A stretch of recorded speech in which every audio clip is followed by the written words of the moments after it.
Welcome to the Mockingcast, the podcast of Mockingbird Ministries. I'm David Zoll, your host, and in a few moments, I'll be joined by my co-hosts, Sarah Condon and RJ Heyman.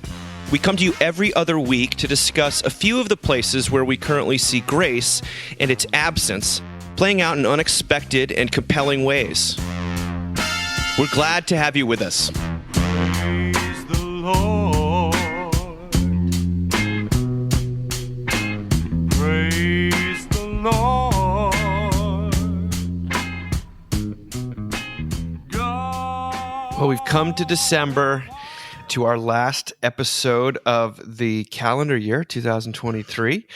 So much to say today, but before we jump into all that we have planned, how's it going? How are the holly jolly days of Advent, Christmas, December? How's it going? Oh, it's been bad, but that's just that's just because, like, dependably negative, Sarah. I just feel so bad for my mom, and I really do. I say this all the time. Please don't say like, "Oh, they can see you and they're so proud of you."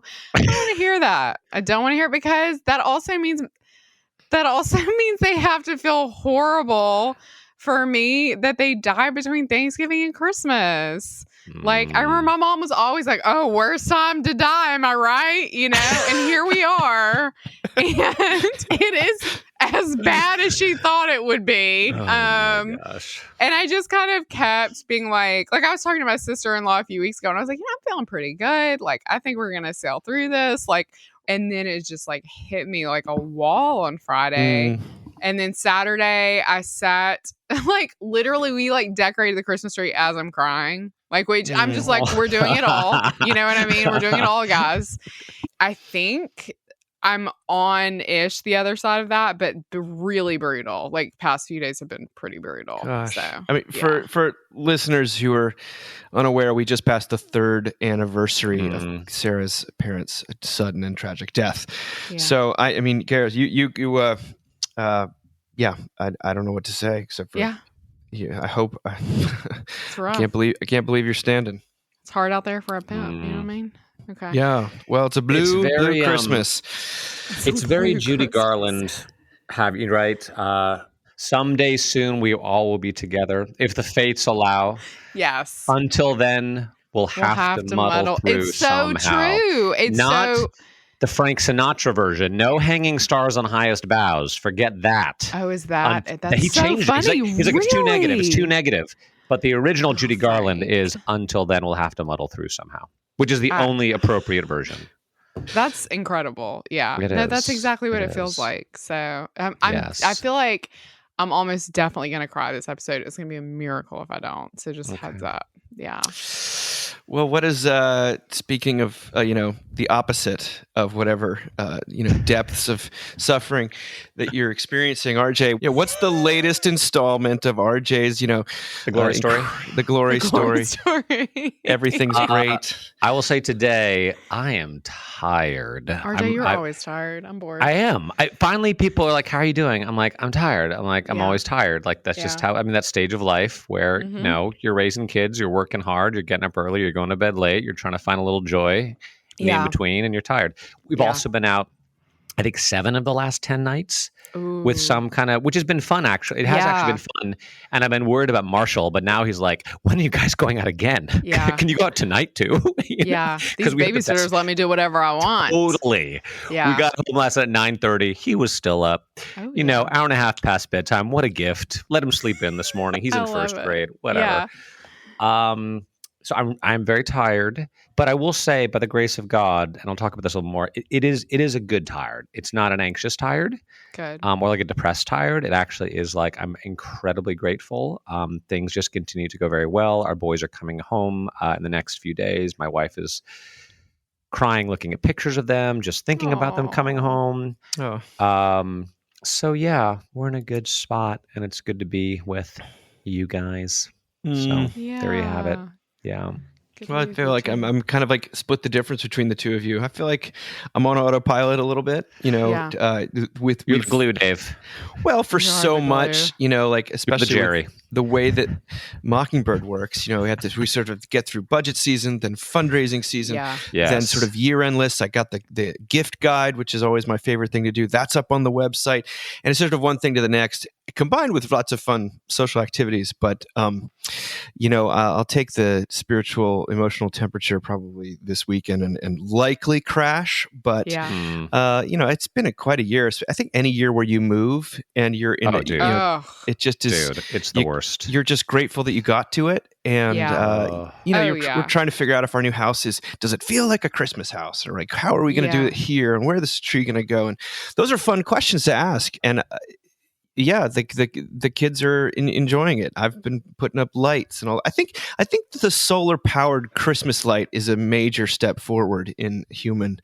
I did not know this existed. I'm not aware of this. I don't know if you know. Well, okay. Well, China seems to make all sorts of Instagram. Maybe just marketed it to my wife, but you don't have to plug it in anywhere. That's why it's so great. Amazing. You can decorate all these trees that you couldn't do before because they don't need to be plugged in, and it just outdoors. They just turn on when the sun goes down, and they charge all day.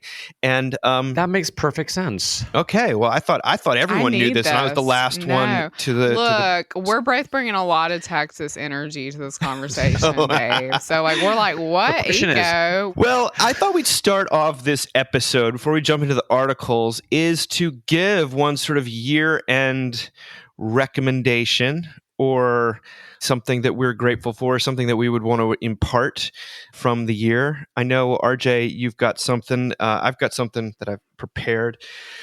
So, RJ, why don't you go first so we can give Sarah time to think, since we know she didn't read. We're going to start with the worst. Did not. We're going to start with the worst. Okay, please. So I'll start highbrow and then I'll go lowbrow.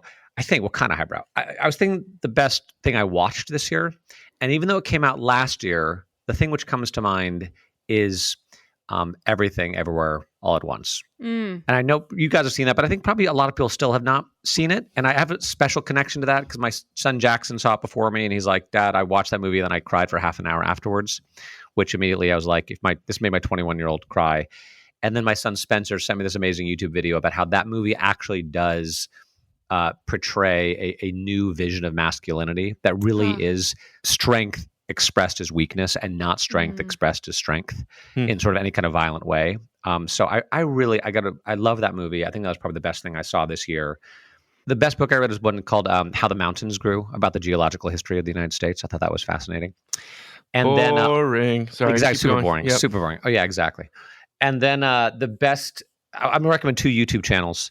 For all you automotive enthusiasts, the new Top Gear, if you remember Top Gear, is called Throttle House. It's out of Canada, and it's amazing.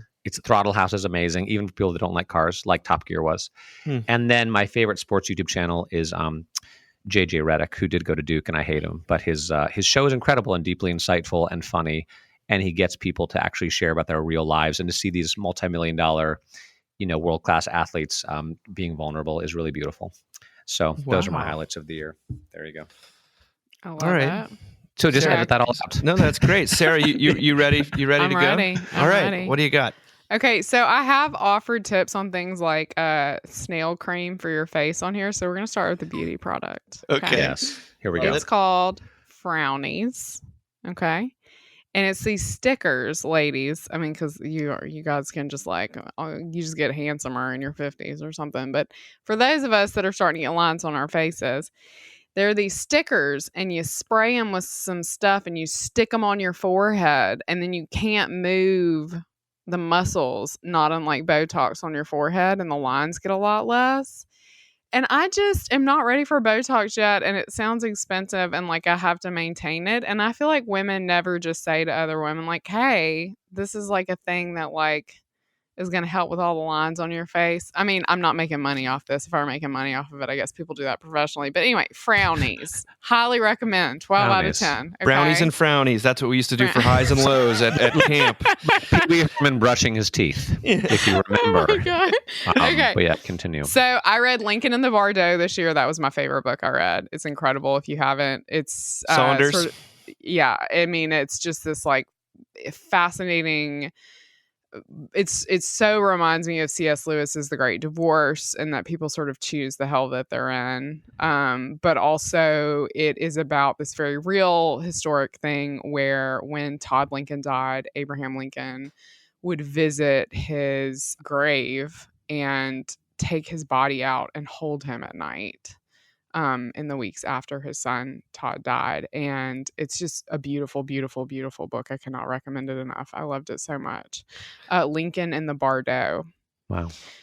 So that was fabulous. There's a podcast I love. It is not Christian. It's definitely not as white as we are. And it is called Closet Confessions. It's done by two Black women who live in England. And it is hilarious and insightful. And especially if you're a woman, I cannot recommend it enough. And it also feels like such a gift to me because most of the people who listen to this podcast are Black women of, who live all over the world. And it's a podcast that's gone to like in a year, they have 20 million people that listen. Like, it's just incredible listenership. But I feel like I get let into this beautiful world of culture and hopefulness and insight that I don't know anything about. And so I absolutely love Closet Confessions. Also, they start off every single episode with a riff on Usher's Closet Confessions, and they are confessions, which I don't know if you guys remember at all. And neither of them can remember the words. So they're just like, this is my confession, just when I thought it did. And just that is like worth $1 million to me. So my final recommendation is, oh my God, join your church choir. I have had so much fun this year, y'all. I've never joined a church choir. Good for you. That's awesome. And it's such an interesting, quirky, like specific way to learn about my community. And, I've known people over the years who aren't believers who still love a church choir. And I think it's a wonderful way for you to kind of have an entrance into a great community. So anyway, join your church choir. That's my recommendation. That's been the best part about my year, I think. Well, I got tons of things to say, but I'll try to keep it short. Movies and things, we've talked about basically my favorite stuff I've seen, which I mentioned The Holdovers last time. The Saint of Second Chances was a real so good watershed and just kind of a gift out of the blue. Books wise, sort of professionally, I finally read Andrew Root's sort of the Ministry in a Secular Age series, but the Congregation in a Secular Age. Andy's speaking at our conference in New York, and it's fabulous. It's not that academic. It's really gut level, interesting, full of the theology of the cross. He teaches at Luther Seminary out there. Just really, really good stuff. And, it sort of spoke my language, but in a different enough key that it kind of sunk in afresh. The other book that I read that is coming out next year, actually. I was just asked to look at an advanced version of this, but a woman named Elizabeth Oldfield is an English she's a bit like an English Krista Tippett, but she wrote a book that's about her own life and sort of explaining why she's a Christian in a very secular context. It's got a lot of Francis Spufford vibes to it. She sort of uses the 7 virtues and vices, really the vices, to talk about sort of how faith touches down in the modern world. She's got a podcast called The Sacred. I haven't listened to it, but I loved this book. Then, I've still gone back to Nick Cave a bunch. His newsletter, The Red Hand Files, is the kind of guiding light. Anytime one comes in, I just stop what I'm doing and read it. And it's been nice to see so many people pick up his book, Faith, Hope, and Carnage. But my sort of the real pastor to me this year, from an artistic point of view, has been Peter Gabriel. The one-time singer for Genesis, and I think the purveyor of basically everything he's ever done is excellent. He doesn't do something unless he's really ready to do something, and this latest record, I think, is his first in 17 years or possibly 23 years. I forget how long it's been since his up. I saw something on Twitter the other day where a guy named Doug Morano said, I get tired of under 40 lists. Show me someone who got their PhD at 60 after losing everything. Give me the 70-year-old debut novelist who writes from a lifetime of love and grief. Give me calloused hands and tender hearts. And there's something about that. Dave, I have goosebumps. That's so beautiful. Gabriel's in his 70s, and his voice is held up, and he's released a record called I.O., and every single part of it is wonderful. And I got to see him in concert in Washington in September as an anniversary gift from my wife, and it was just one of those transcendent concert experiences that I hadn't had in a long time. It was so well done, but the man has an optimism about it that's not contrived. He takes the darkness seriously, but there's so much light in it. And the last song is that on the new record called "Live and Let Live" is all about how much strength and courage it takes to forgive. And he says we belong to the burden until it's gone. And he's engaged in. He gave this concert, and he gives credit to everyone in the band after every single song, and it almost becomes like a nervous tick. But you're just like, where do you see that kind of humility from an artist of that stature? So, those are my recommendations. I love it. Let's talk about the end of the year, though, a little bit. The first articles are about the word of the year. A few years ago, we talked about this, and it was goblin mode was the number one word of the year. This year, there are two different ones. One's from Merriam-Webster. The word of the year for 2023 is authentic. Okay. Hive. I mean, they're tracking data. That seems old to me. I know. That does seem old. It's been around for a while. A high volume lookup most years. Authentic saw a substantial increase in 2023, driven by stories and conversations about AI, celebrity culture, identity, and social media. Okay. Authentic has a number of meanings, including not false or imitation, a synonym of real and actual, but also true to one's own personality, spirit, and character. Authentic is often connected to identity, whether national or personal. Celebrities like singers Lainey Wilson, Sam Smith, and especially Taylor Swift all made headlines in 2023 with statements about seeking their authentic voice and authentic self. Good luck. Before we reveal the other one, you don't want to actually. Just what does that even mean? I open suicide ideation. Careful what don't go into that closet confessional. The only authentic alone. claim is a thing which doesn't claim to be authentic. Yeah. Well, but the other one, the other word of the year, and Sarah, I'm sure you've heard this, RJ probably too, is from the Oxford Dictionary. It's Rizz. Rizz, R-I-Z-Z. I heard my godson's using this word. It's Gen Z slang for style, charm, or attractiveness, or the ability to attract a romantic or sexual partner. And it beat out contenders like situationship, prompt, de-influencing, and yes, Swiftie. Rizz is, they say it's a shortened form of charisma. It emerged out of the internet and gaming culture. Was popularized by a YouTuber named Kai Kennett, who posted Rizz tip videos online and went viral in June after actor Tom Holland, not our Tom Holland, but the Spider-Man Tom Holland, right, in an interview with BuzzFeed said, "I have no Rizz whatsoever. I have limited Rizz." The head of Oxford said one of the reasons it's moving from being a niche social media phrase into the mainstream is it's just fun to say. When it comes off your tongue, there's a little bit of joy that comes with it. Remember the movie Dirty Rotten Scoundrels? Yes. Remember that with Steve Martin and Michael Caine, and Steve Martin plays that Ruprecht character, the brother to like. Ruprecht. So Jamie's brother used to call her Rizprecht. so that's when you say Riz, I just think of him calling her Rizprecht.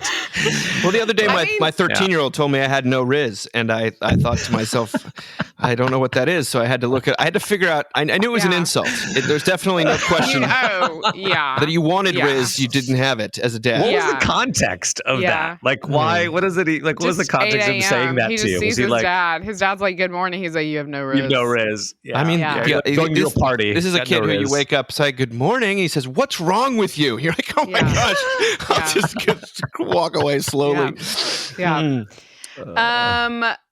I just am fascinated by the absolute like made up words that we're facing now, and that younger people are like making, and it's like a whole new language that's happening in a way, you know, because it's typically been these like words of the year have been words that like either it's two words that got combined that you were like, oh, I have context for this, or it was whatever. It's a word that's resurfaced, like authentic. But this is like, we're just making up a word now, basically. And I kind of love it. I mean, I really genuinely love all of the most wonderful parts about the interconnectedness of the internet. And I hate all of the horrible stuff. But to me, this is like kids in community and, you know, saying something off the top of their head and then another one attaches to it. And I don't know. I kind of love it. But yeah. Spoken like someone with significant Riz. I do a lot. Yeah, I mean, I have on a merry and bright pink sweatshirt, so I'm bringing the Riz. The word like the authentic Riz over there. Authentic Riz. Authentic Riz. The word my college kids use is bet.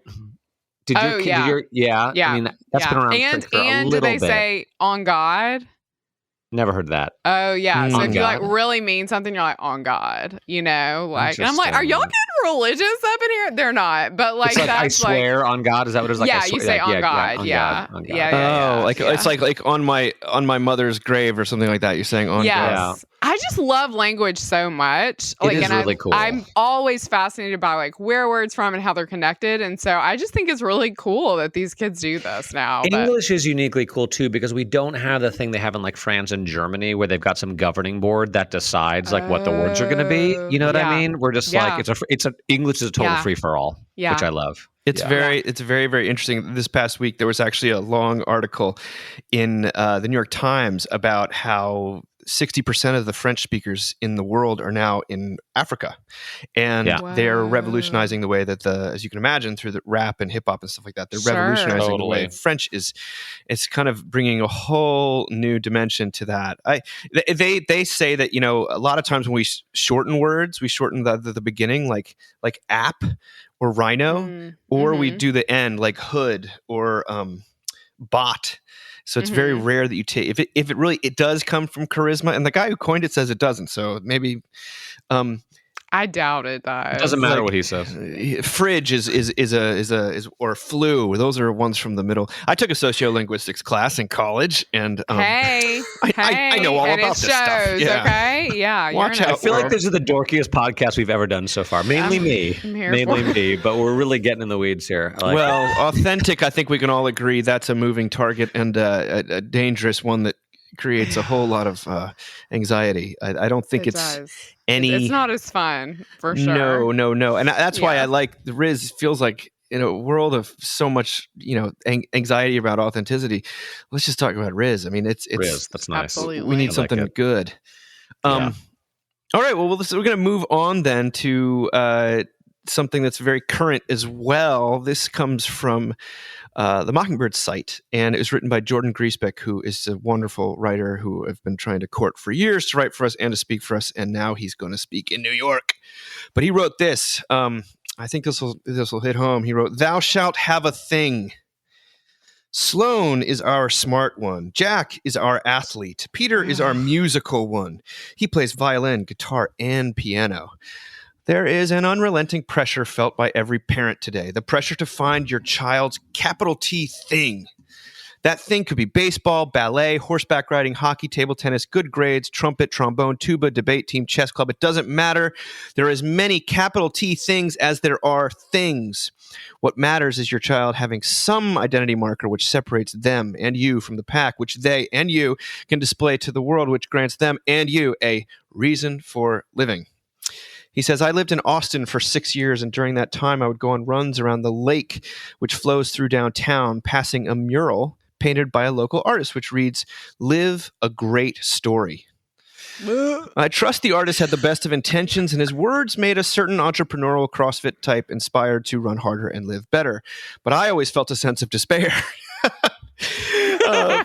Because that is where we are now. We no longer live into a great story, but we must write a story of our own. We have eliminated that keyword into. Well, he says that your thing is the story that you're compelled to write for your child, and they are compelled to write for themselves. As our children enter high school, our garages become a shrine to all the different things we've tried over the years, full of hockey sticks, instruments, and various cleats. Our garages are where capital T things go to die, a chronicle of our dead ends and wasted money. By the time our children are seniors, we might look back and ask, what happened? Because in the end, the pressure of having a thing is sort of like a flow chart. Our child better be athletic. And if they're not, they better be smart. And if they're not, they better be musical. And if they're not, they better be pretty. Or else they are nothing. He says that there's two things that have helped him in this. The first was his son being born. When he was 3, his son was diagnosed with epilepsy and then autism. Overnight, it became evident that he would never play organized sports, never be admitted to the private school down the road, and his life would look vastly different from what we had imagined or expected. Given the odds, he will likely never go to college, never live independently, and will struggle to find meaningful work. And yet, there are many graces to having an autistic child. One of the most profound is being released overnight from the pressure to find his or her thing. From the time he was 3, my wife and I were released from that most ubiquitous of parenting idols, control, and forced to proverbially give our child back to God. The second thing that helped him was his dad. He said, "My dad is a man without a thing. And I'm here to tell you that he's doing just fine. He just turned 70 years old, is still married, has 4 adult children who are all still in the church, and they all know that they are loved without condition." Which, now that I think about it, is beginning to sound like another man who had no beauty or majesty to attract us to him, nothing in his appearance that we should desire him. Jesus was a talented and gifted child, as they say. Sure. Known for hanging around the temple and teaching older scribes. But as gifted and special as he was, he never had a thing. He was no politician, philosopher, merchant, or celebrity. He resisted having a thing, preferring to become nothing, so that no one would ever need a thing. You see why I love this guy. Do you know what my thing was when I was a kid? Just trying to make out with anybody who would have me, you know? That was Make out queen. That's make out what's her queen, thing? When babe. Neil does drama. Yeah. What's Sarah's thing? Oh, well, she just makes out with people. Just makes out with whoever. Whatever. Whoever. She's got Yeah. Riz. She has Riz.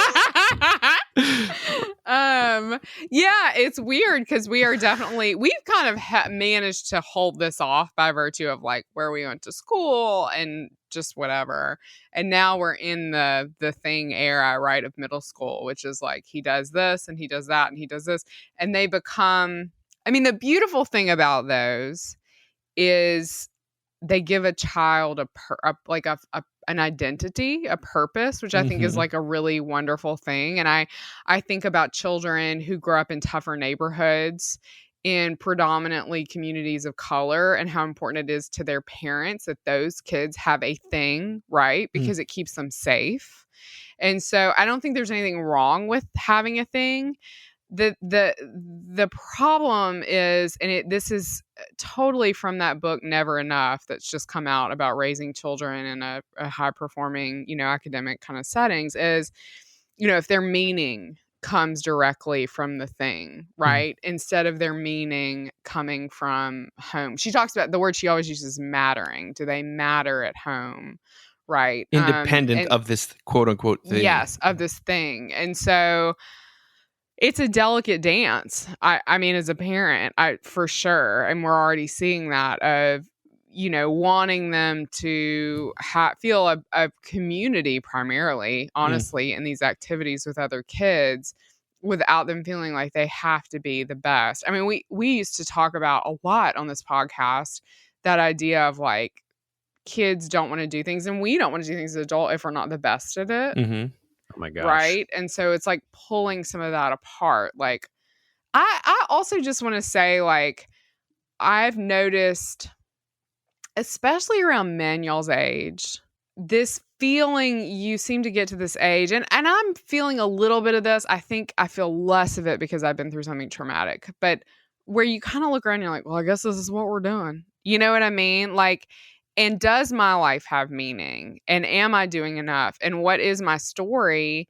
And it's like, I think we forget. I think that, this is more than you want to know, but I think that happens more to men because there's sort of a disconnect, right, from family, which is such an identifier and a sort of a part of who we are as women. Like, I don't, like, you don't have a thing. And it's like, well, of course you have a thing. You have like a house and children and like a family that some days you're harmonious with. And like, that's a thing, you know? And it just also feels, and then I'll stop talking, like such a modern construct in like the most exhaustive way, right? Like, we used to lead simple lives where this was enough. Well, it's a culture of extreme specialization from an early age, which is deep. It's inescapably performative. And you're right. There is, I think, a side effect of having a community that, you know, and sometimes for some people, church is their thing. I get that. Totally. Not as many, because that you can't put that on a college, at least in my milieu, you can't put that on a college transcript. But this pressure, I feel it acutely with one of my children who isn't into sports and isn't into, you know, creativity. And what's his thing going to be? How can I help him find his thing? And that is a pressure that is, there's a part of it, I think, as you say, is wanting to help them, you know, nurture their gifts and things like that.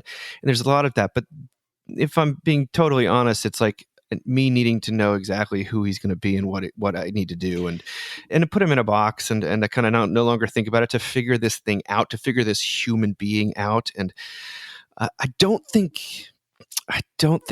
that in the New Testament there's talk about the body, and some people are the hands and some people are the feet, but I don't think God looks down at us and think, well, his thing is going to be ministry, and her thing is going to be kids, and her thing is going to be, you know, art, and his thing is going to be jokes. You know, I don't know. It feels like your thing can be something for a little while, and then, you know, it can be something different. I don't know. It's your thing till it isn't. But there's also this pressure to live this story and to have this arc, a hero's arc. America. RJ, it reminds me of stuff you've talked to me about. Sorry. RJ, you're the only one with the hero's arc, so talk to us, okay? Yeah, Charlie. Well, he's at the top of the roller coaster, at least, like, buddy. Oh my God. Should I read that thing that I sent you, Dave? Yeah, should I read a little bit of that? This is so strange. This was actually the thing that probably had the most positive impact on me the entire year. And it's so random. I was up one night, probably like 2 months ago, feeling super anxious about my life, about church, just feeling the weight of the world. I wasn't sleeping well. And then a buddy of mine that I worked in ministry with like 20 years ago just posted this thing. And it's I don't know, it's a little embarrassing to read, but it helped me so much. And it really kind of changed my life. Like, I went from a place of deep anxiety and loathing to a place of like some freedom and joy. And it's not written by a Christian, but it's so Christian. And I feel like it's so in line with what we would call the theology of the cross. So I'm just gonna read the whole thing, Dave. It's not that long. Leonard Cohen said his teacher once told him that the older you get, the lonelier you become, and the deeper the love you need. This is because as we go through life, we tend to over-identify with being the hero of our stories. The hero isn't exactly having fun. He's getting kicked around, humiliated, and disgraced. But if we can let go of identifying with him, we can find our rightful place in the universe and a love more satisfying than any we've ever known. People constantly throw around the term hero's journey without having any idea what it really means. Everyone from CEOs to wellness influencers think the hero's journey means facing your fears, slaying a dragon, and gaining 25,000 followers on Instagram. But that's not the real hero's journey. In the real hero's journey, the dragon slays you. Much to your surprise, you couldn't make that marriage work. Much to your surprise, you turned 40 with no kids, no house, no prospects. Much to your surprise, the world didn't want the gifts you proudly offered it. If you're foolish, this is where you will abort the journey and start another and another, abusing your heart over and over for the brief illusion of winning. But if you're wise, you will let yourself be shattered, return to the village humbled, but with a newfound sense that you don't have to identify with the part of you that needs to win, needs to be recognized, needs to know. This is where your transcendent life begins. That was helpful because I was trying to be a hero. I was trying to do everything, and I really thought it was all up to me and everything was on my shoulders. And I think the thing about a story, it's like who would want to live an amazing story? Like, have you read Amazing Stories? Oh, things don't go well for the protagonist. No. Like, someone has to die. There has to be massive someone has suffering. To die. And yet that's also the truth of all of our lives. Yeah. Right? God is constantly trying to say to us, you're not me, you're not me, you're not me, you're not me. Just give up and enjoy the fact that I'm on your side and I love you and you don't know anything. And you can just live a free life, knowing that I'm on your side, and that I will provide for you. So, I with kids, I guess, David, I thought as you were talking, whether your son needs a thing or whether you need him to have a thing, whether it's because I think I remember having things. My things, I was like, kind of a singer, a little arty, a little drama, the whole Christian thing. That was my thing. But that wasn't what my dad wanted my thing to be. Yeah. What my dad wanted. I remember talking to my next brother down, Patrick, and me saying, I think I've told this story before, me saying how hard it was to be the one that my dad thought was like pretty smart, but lazy and would never live up to his potential. And my brother was like, yeah, but, imagine what it was like to be the quote hard worker, Yeah, that was me. That was me. And the boxes you get put in. I was talking with a friend recently, kind of had a little bit of an argument about whether telling your kids, I just want you to be happy, is helpful or not. Whether it is actually, because it feels freeing, but is it actually? Because, or is it more helpful to just say, I love you no matter what?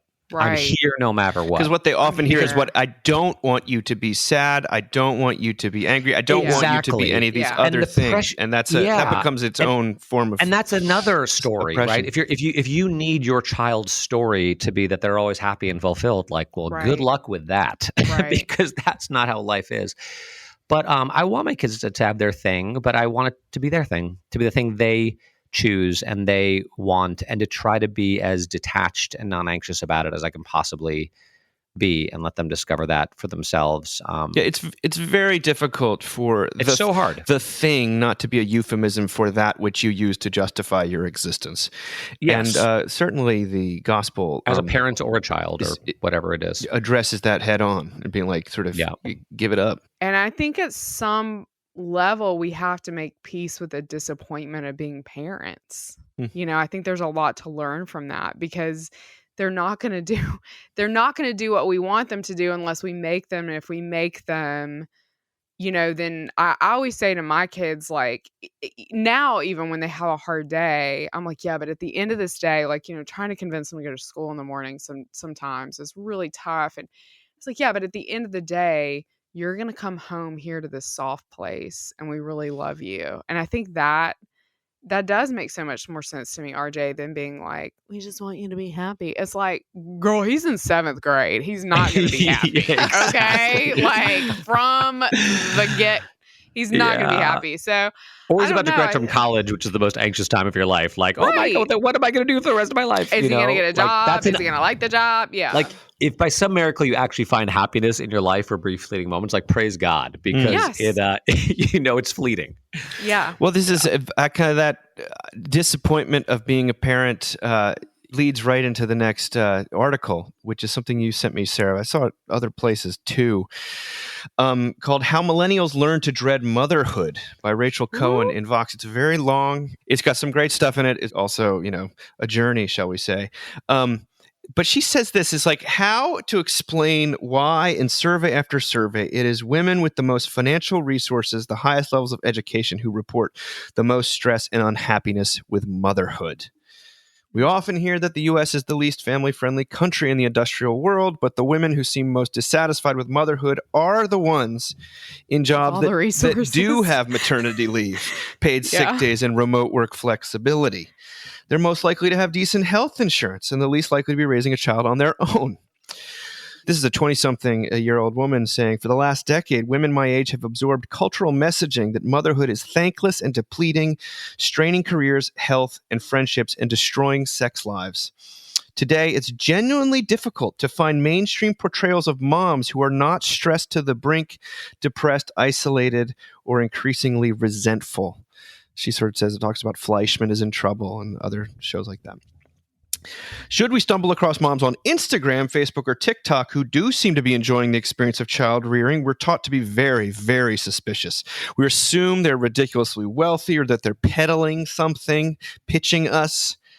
In some ways, it feels like we're in the midst of a backlash to an earlier period that was too saccharine about motherhood. And it's not like we want to go back to the days when motherhood was sanitized, when the public heard virtually nothing about postpartum depression or motherhood penalties at work. Still, it is hard to shake the feeling that all these honest and unflinching portrayals are driving people like me away from having kids at all. Is it even possible anymore to find perspectives that are both credible and bright? The positive messages young women hear today about starting families come almost exclusively from the political right. Democrats haven't abandoned pro-family messages wholesale, but the rhetoric they use to muster support for family policies nearly always emphasizes crisis and scarcity, not strength, stability, or happiness. Enter trad wives, short for traditional wives, a trend that picked up steam over the last half decade, mostly on TikTok and Instagram, which depict they love aprons. Young moms expressing joy and contentment in caring for kids, a husband, and a house. Trad wives extol the safety of their contained worlds and portray professionally driven women as pitiful and lost. Of note, though, are their almost leftist-sounding critiques of work and hustle culture. Now, she's a person who does not identify with the trad wife thing and yet finds herself watching it all the time on Instagram. Yeah. She says there's something nice that she has to admit about these women's rather untortured commitment to the people they love. It's refreshing to see people enjoying caring for their family. And then this is probably the part that I found most interesting. She said, when I started asking women about their experiences as mothers, I was startled by the number who sheepishly admitted, and only after being pressed, that they had pretty equitable arrangements with their partners and even loved being moms, but were unlikely to say any of that publicly.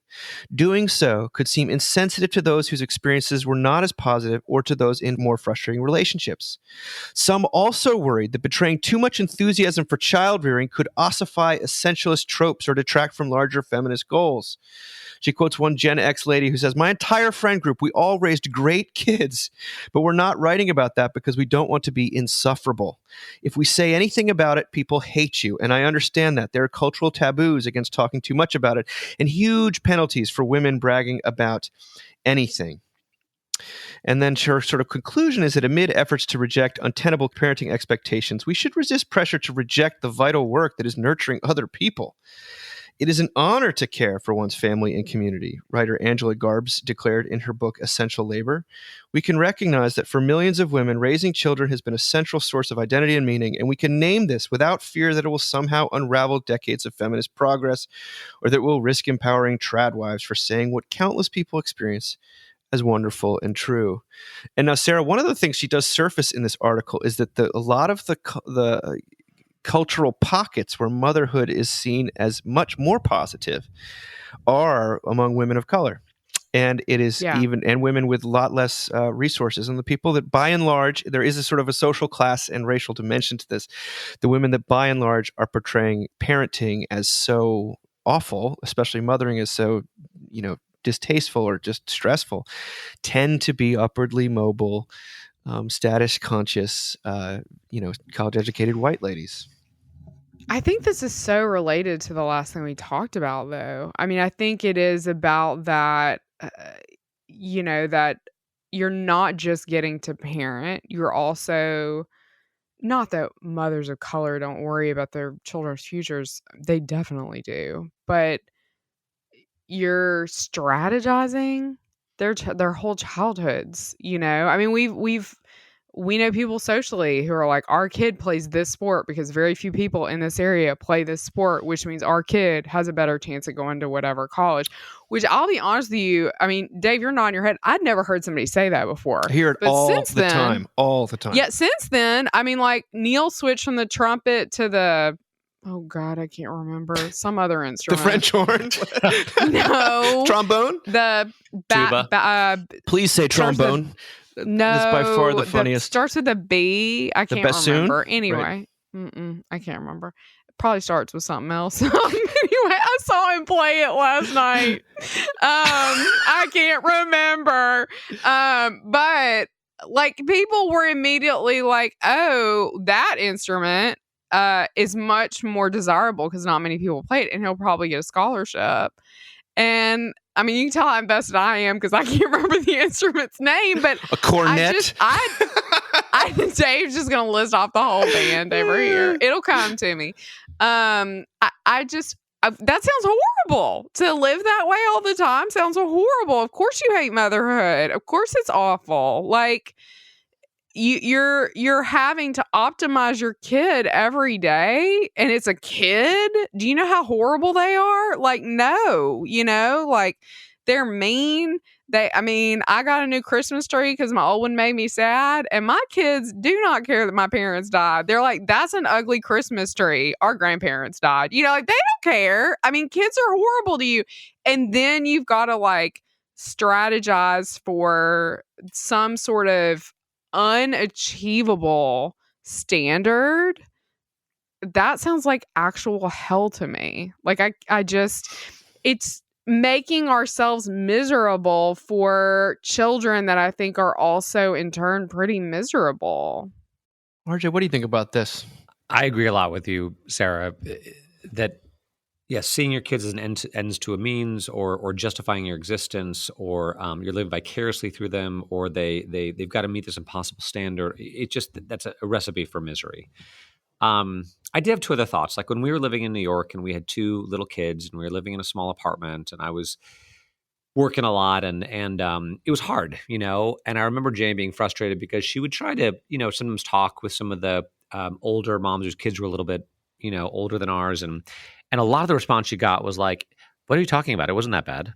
And these tended to be people who had honestly a lot more money than we did, who could afford like nannies and things like that. But then I remember there was one woman who was older and a little bit gruff. And at some point she just turned to Jamie and out of the blue said, they were talking about the kids. And this older lady was like, she said, gosh, having little kids was so hard. It was so, and I was so lonely.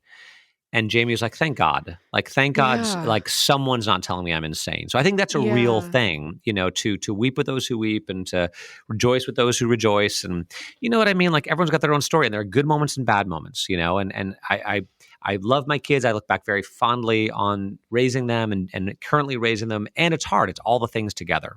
Yeah. That's what it's the most joyful and hardest thing in the world, right? It's incredible and infuriating and everything in between. The other thought I had is, remember when Bo Burnham in Inside says, can anyone at all just ever shut up about anything ever once? Or does everyone have to say every single thing that comes to their mind to every single person on earth? Or can one person ever just shut the up? Remember that?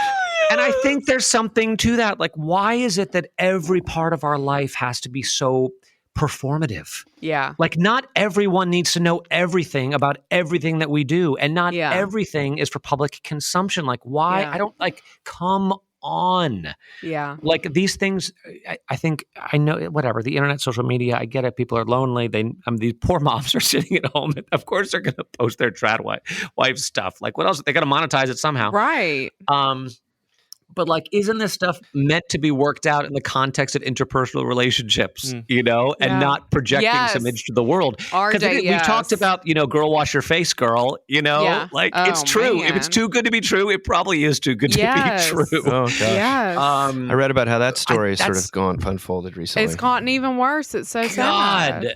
But does everything have to be for performative? That's the question. And that's the question. But then your answer is like the truth, which is these are things that need to be worked out in interpersonal relationships and not on Al Gore's internet. Yeah. Well, I do think it's interesting that the story that sells certainly has become the one that's marketed. The story is that to be a mom is just to be totally stressed out and kind of like, there's truth to that. To be honest with you, Sarah, another thing that Sarah sent to me this week, and we were going to, it's just worth mentioning, is the rate of alcohol abuse among women, especially mothers, has, I think, tripled in terms of its sort of, in terms of like hospitalizations and treatment center type things, in a way that it hasn't for men throughout. And it was increasing before COVID. It wasn't all COVID. And it strikes me as the expectations around motherhood have certainly skyrocketed. And the amount of people probably hate watching these, frankly, a lot of them Mormon trad wives out in Utah who seem to have, 6 kids and everything. Everyone's got a packed lunch every day. It's I do think that leads to a lot of what the Rolling Stones called Mother's Little Helper. And today there's just a whole lot of suffering around this. But what she also found is that when she actually looked at the data that the New York Times was using, one of their alarmist articles about how all women hate motherhood, what she found was that actually like 80% reported being pretty happy about it. Yeah, it's just that there are 20% that really aren't, and that these social factors, this increased, demand is a real thing. The vigilance and the surveillance is a real thing, and the comparison is very odious. But I think she said that 2021 was known in cinema as the year of sad moms. So I have compassion galore for this. I also know from being in therapy that motherhood. What my therapist, she told me that motherhood is the number one shame trigger for most women. For men, it's usually not knowing something. I've actually interfaced with people here, and they've suggested said magnet schools, and I've said that's too far away. And I'm telling you right now, their face did not make me feel good. Yeah, it's that because it's just like mom shame. Because it's like judgment. Yeah, like, well, I mean, shouldn't you drive your kids? And I'm like, I mean, I guess. Is this what we're doing now? I mean, is that going to be your thing? Is that going to be your thing, Sarah? Is that going to be our thing? The instrument that starts with a B? Yeah, it's a baritone. A baritone what? Saxophone? Baritone sax. I think it's a baritone sax. Yeah, sax. I think that's what Jamie played. Jamie plays that. No, she does not. I need a picture. I was having fun picturing him with a bassoon. I'm gonna send you guys a picture, but I say all the time, I would drink so much more than I do if I weren't somebody that falls asleep after 4 ounces of white wine. And I feel enormous empathy for the mothers in my lives who struggle with alcohol. And I have friends who struggle with alcohol. Like, it is very real. And if you're somebody that can put away 3 glasses of wine and keep going, that's hard. That article said really something very interesting, Sarah. I didn't realize this, that all of the scientific research says that women and men drink differently, and that we know that, but women drink to relieve stress and men drink to increase feelings of happiness. And those are very different. And those are so different. So the amount of stress is correlated to, it's just Christianity, my faith is, when I sometimes talk about it as relief, I want to say this is a source, not another project, not another treadmill to perform on, but I find that the gospel is a word of relief. It's not just a relief spoken to some, marshmallow cloud out there. It's the relief spoken to real people who are under enormous amounts of pressure and using everything they can to self-medicate because there's no other off switch to life. And I want to totally just come back to that. I think the problem is that so does wine. Right. And, and on some level. And I mean, I do not drink on the weekdays, period, the end, because it makes me not functional in the ways that I need to be, except that my kid had some creative writing thing he had to do.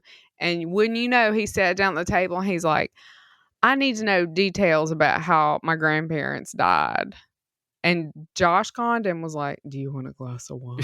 And I was like, yes, I'm going to. I mean, life so it happens, is that stress thing. Yeah, life happens. Like, it's just, it's so hard. I think one thing that actually, I mean, to get any kind of perspective on this in light of the mercy and grace of God is a good thing. And I've found that this week in the writer Christian Wyman, the poet who we've talked about years ago. I just heard him intervied on he's been interviewed everywhere. So he's on Fresh Air this week. Mockingbird, we had him speak about his book My Bright Abyss years ago, and he's a very interesting character who just speaks with the poet's sort of ear for language. But he was interviewed in Christianity Today by a guy named Josh Jeter about his new book called Zero at the Bone, and my goodness, he had some things to say. He said, you received a cancer diagnosis 18 years ago, Josh Jeter says. How is your health now? He says, my health is excellent, but if you had asked this question a few months ago, I would have had a very different answer. I spent much of 2022 and 2023 in bed and would be dead now had a spot in a clinical trial in Boston not become available. For months it was dicey and then proved successful. This was my 11th major treatment over the years. Cancer has so completely defined my life for 2 decades that I find it difficult to imagine life without it. Extreme illness is hell, but it does strip away the inessentials and make certain intimacies and insights possible, both with people and with God. I spent 5 weeks in Boston while their 2 old friends came at different times to be with me. One is a Jewish Buddhist poet with whom I've had an ongoing conversation about God for 35 years. The other is a Lebanese Irish novelist who has a finely developed sense of and respect for the mystery of existence, but an antipathy for organized religion. What surprised me and has stayed with me during our time together was how close Christ seemed to be to us, and how I could feel him in the care and love they showed for me. I'm not saying either is a quote-unquote anonymous Christian, to use Karl Rahner's unfortunate term. That would be condescending and disrespectful to both. What I am saying, though, is that Christ precedes and exceeds Christianity, and that belief in him is not a precondition for his love. What a beautiful thing. The interviewer goes on, in an earlier chapter of your book, you quote George Herbert, who writes, I will complain yet praise, I will bewail, approve, and all my sour, sweet days I will lament and love. Why is lament important? The interviewer asks. Here's Wyman. Well, you could have reframed the question to ask, why is praise important? Herbert is careful to insist on both. Christianity is predicated on a dual movement, the cross and the resurrection. The cross, we know. Each of us will lose whatever it is we most love. The course of human life is inescapably tragic. The resurrection, we imagine. We may be given through love, moments of grace in nature or with others, and an experience of transcendent art. Attestations of it in this mortal life, but the thing itself is unutterably beyond. For us, I believe Jesus' resurrection happened. But this dimension of faith in literary terms is comic, which of course does not mean comical. Despite so much evidence to the contrary, Christians live toward a happy ending. I tend to feel the tragedy of life more than its comedy and must constantly check and correct this inclination. I know plenty of people oppositely disposed who need to season their days with vinegar rather than sugar. Herbert's point is that both dispositions are essential. And then he closes with this remarkable question and answer. The interviewer says, you cite Alexander Schmemann, the Orthodox theologian, who says, the knowledge of the fallen world does not kill joy, which emanates in the world always, constantly, as a bright sorrow. The book ends with a meditation on the cross. What does the cross mean to you? Here's Wyman. This embarrasses me, but I teared up in the parking lot of my gym when I first read this question. Simone Weil once said that Christianity would be sufficient if it ended with the cross, that God would so love humans that he would become one, that he would die for us, for and with us, the sacralizing of matter by the incarnation, that this was miracle enough. I can't agree. Resurrection is the final fruition of that miracle. But I know what she meant. This life is hard. I am a Christian because I believe it looks unflinchingly at and redeems that fact. I know I read a lot, but it's worth reading. It's so good. Beautiful. It's so good. It reminds me of what we talked about in the last episode with just the emphasis of Christ on the cross and how in our suffering, like that's for many of us where we find the most comfort. Yeah. But it's not a sort of a... How old? I mean, this sucks. Can I just be honest with y'all? I just did not think life meant I was going to be an insightful person and all that, but I did not count on this much suffering to produce it. It sucks. Nobody told me this, and I'm seeing it everywhere now in a way that I didn't before. And I'm sure it's always been there and I just wasn't reading those things or thinking in that way. But the only comfort I think I have sometimes is that other people are doing the same thing, I mean, the fact that this guy puts out a book with the word despair in it, I just felt like, yeah, man, exactly. Sorry, that's just like, it's just not, I didn't. No, he's a guy that he's had to be forced to live in the clarifying, scalding, as he calls it, like experience of cancer and terminal right, but illness. that's how we get Christian Wyman, and that's how right? we get Christian. That's how we get these sayings about the resurrection, which seem so much less trite. Right. RJ, what are you thinking when you hear this? Accepting hardships is the pathway to peace. I'm just thinking about those moms. This is parents. This is life. It's the suffering and the joy. It's the horror and the majesty. It's the Lord gives and the Lord takes away. Blessed be the name of the Lord. It's the every day has enough trouble of its own, but seek first His kingdom and His righteousness and all these. That's life. The up and downs of life. And I want to say something like I'm not sure we're supposed to overthink it, because I love thinking about things and I love thoughtful pieces like this. But life is, I think something like it's meant to be experienced as children in the light of God's love for us in the midst of the pain and the joy, and his presence with us in the midst of the pain and the joy. That seems to be the thing which allows us to actually kind of move forward with some level of joy, but also not showing some compassion to ourselves and to our fellow human beings. Well, let me just say that reminds me, at least, of something that Sarah has written for the site about Christmas time. And I want to end by talking about Christmas, but this kind of downbeat version of Christmas is not actually downbeat.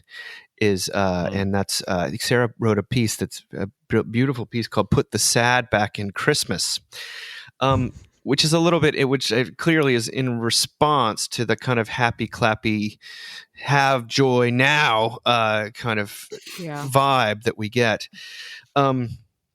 You wrote this. She says, "I wonder if we haul out the happy to force the feelings of sadness further into the dark. But the joke is on us. Real Christmas lives in the dark, in dimly lit churches, in the community singing about lonely exile here, in fluorescent YMCAs. We may think we can dress up our addictions or deep griefs with parties or shopping or forced smiles, but God will send Joni Mitchell's voice. I wish I had a river to skate away. To hunt us down, because God knows that the more we deny ourselves the darkness of Christmas, the harder the light becomes to see. And I know this sounds crazy, but maybe the most beautiful part of Christmas is the sadness, because if we try to ignore the grief and pain of human existence, then we are left with the worst part, the command to be happy at Christmas. It seems a ridiculous expectation that the day we remember the birth of our Savior is the same day that we expect some sort of euphoric joy. Jesus comes to us in the ruinous trenches we dig and decorate. He comes to us in the most broken parts of our hearts. And so to experience some kind of mandated electric happiness feels like it misses the point entirely. The truth about Christmas is that it holds everything all at once. Yes, you can be thankful and depressed about spending Christmas with your relatives. Yes, you can want to buy your kids gifts and become utterly put out by the energy the task demands. Yes, Jesus was born to save us. And yes, there is death on the horizon. The light of the world has come to save us from our sin, but we have to be willing to really see it, which means we need to admit to our ever-present darkness. So let's press pause on the dictatorial elation. What a phrase. Let's hold hands, stand in the darkness together, and whisper, "Christmas is sad," while Joni Mitchell takes it from there. I wrote this because Brought to you by Lexapro. Sorry. So here's what's funny about Lexapro. I watched my favorite Christmas movie with my family last week, The Family Stone. I love that movie. So good. And I did not cry at all. And this must have been 2 weeks ago. And I was like, I'm on too much meds. So because I am my own pharmacist, I cut the Lexapros in half. Bad RJ's idea, face Jeans. is so good right now. And right before the anniversary of my parents' death, right before Christmas, But I haven't. I'm glad I did it, y'all. I haven't really cried in a year, like at all. And it was becoming weird, And so, maybe I did this to myself. I don't know, but I was in the YMCA, and I actually, there's this woman named Aaliyah Sheffield who is one of those young artists that became popular basically through the internet. And she wrote this song, Dave, I think you're dead every time I hear it. And it's the main like chorus is Earth is ghetto and I want to leave. And she talks about being beamed up and where the aliens can find her. And it just like every time it makes me, there's a way in which the song is really sort of sad, but it also makes me think of this idea of something coming from the outside to rescue us, some alien presence, which is so profoundly Paul's to me. I mean, that is like such a thing that I have taken away from his life and his work. And so I'm listening to this song, like, Earth is ghetto, I want to leave, like, just like happy. And then apparently Aaliyah Sheffield covered Joni Mitchell's River. And it hit me like a ton of bricks. And I just started weeping in the gym. I mean, I could not stop crying. And I think certainly it was the death of my parents. But it's also like, I think I was beginning to feel, we talk about motherhood, there's these standards of Christmas and the weight of having everything together just burying me.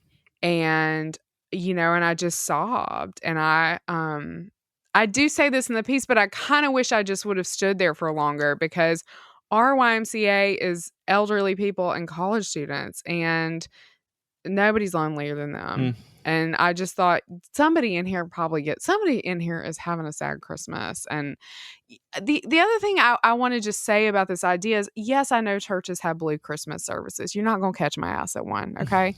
And here's why. Because I also need the joy of Christmas. I need both of those things together. And you can't tell me, I mean, every church service is sad. We've got the body and the blood of Christ up there.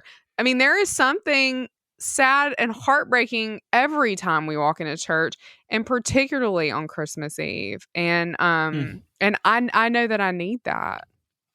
I think when I hear this, I think of my favorite Christmas song of the last couple of years that I discovered. It's an older song, but you know it, Sarah, because Dolly Parton sang it originally. It was Hard Candy Christmas. Oh my God. Which Tracy Thorn, RJ from Everything But the Girl, did a cover of, which is just blew my socks off. And it's all about, it's a hard candy Christmas I'm barely getting through.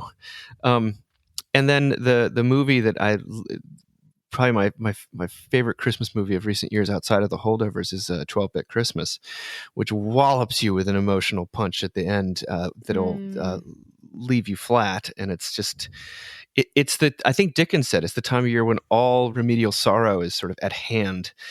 And to ignore that is to not to really behold the baby in the manger.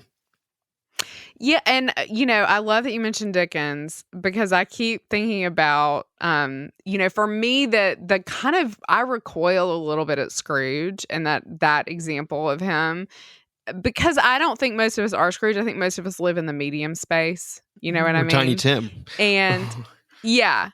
But I think I'm Tiny Tim's mom. Do you know what I mean? I'm in the kitchen too much. I got to make these fools 3 meals Miss a day. Piggy, right?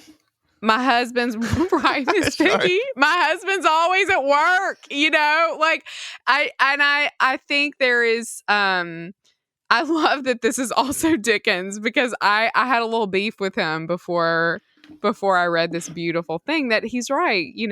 Sadness surfaces in December. Well, RJ, I want you to have the closing word, and I want you to give us a little preview of what you're sort of thinking about this Christmas, or what message you want to impart in light of what Sarah has said, and just in light of the season. I want to read something. It's a anonymous poem that's hundreds of years old that was set to music by Benjamin Britten as part of his ceremony of carols. And I think, to me, it just so perfectly integrates the wonder, the joy, the weakness of this season. It's called This Little Babe. This little babe, so few days old, is come to rifle Satan's fold. All hell doth at his presence quake, though he himself for cold do shake. For in this week, unarmed wise, the gates of hell he will surprise. With tears he fights and wins the field. His naked breast stands for a shield. His battering shot are babish cries. His arrows looks of weeping eyes. His martial ensigns, like the flags he flies, cold and need, and feeble flesh his warrior's steed. His camp is pitched in a stall, his bulwark but a broken wall. The crib his trench, haystacks his stakes, of shepherds he his muster makes. And thus is sure his foe to wound, the angel's trump alarum sound. My soul with Christ, join thou in fight, stick to the tents that he hath pight, which I think means pitched. Within his crib is surest ward, this little babe will be thy guard. If thou would foil thy foes with joy, then flee not from this heavenly boy. I just love that the weapons of God are a crying baby in a manger, So and beautiful. it's incredible, isn't it? And it just the way it comes together, the invasion that he makes, this weeping baby, and that's the key to joy. To find to be with him and to know that that baby has got our back, man, and he's with us in it. RJ, he just brings it sometimes. And what else do we say? I mean, I'm not crying. Maybe I need less Lexapro, RJ, because that was cry worthy. It's really, you got to listen to Ceremony of Carols by Benjamin Britten. That is just, it's So 20 minutes long. It's the beautiful. most beautiful thing We're ever. going to end it there and say Merry Christmas to both the two of you, but also to all of our listeners. We will reconvene sometime in January. Do want to just remind people of the appeal that RJ gave last episode. Please give us money. We need more Give us all the money. Seriously, we really if you have it, it would be a great thing to support. But wherever you are and whatever you have or don't have, Merry Christmas to you. Yeah. And I hope the new year finds you listening to lots of Joni Mitchell. Amen. Amen. That's good. Joni Mitchell's so good. So good. If you can't get your hands on some Joni, though, check out this incredible track from Caroline Fowler called Medium Christmas. Here we go.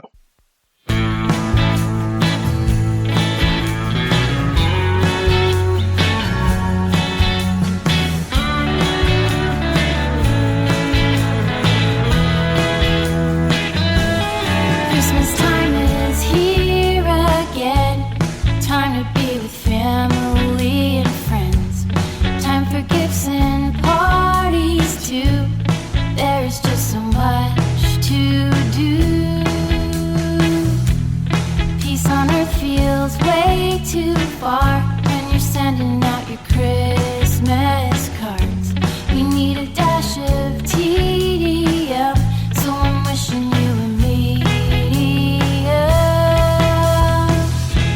a medium Christmas, a medium Christmas. Can't feel the magic when there's so much stuff, so let's just try for good enough. A medium Christmas.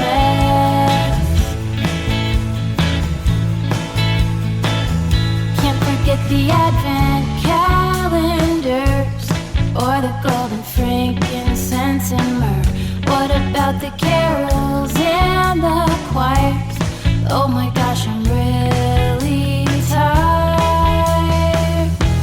A medium Christmas. Wish you a medium Christmas. It's too much to make the tidings glad, so let's just go for not that bad.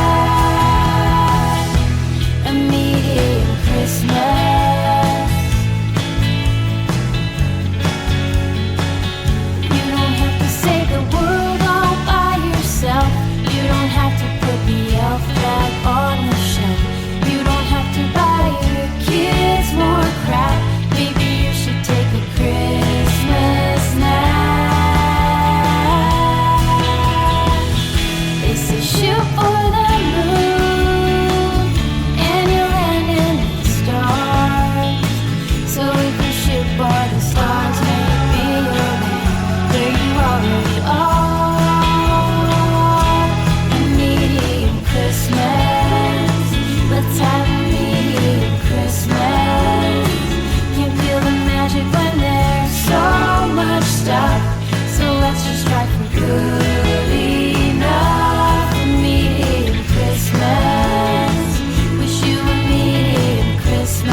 Thank you for listening.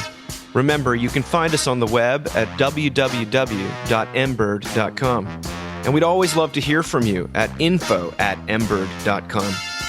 Audio production for the Mockingcast is provided by TJ Hester. And if you like what you've heard, please drop over to iTunes and leave us a rating or review. Until next time. Praise the Lord. Praise the Lord.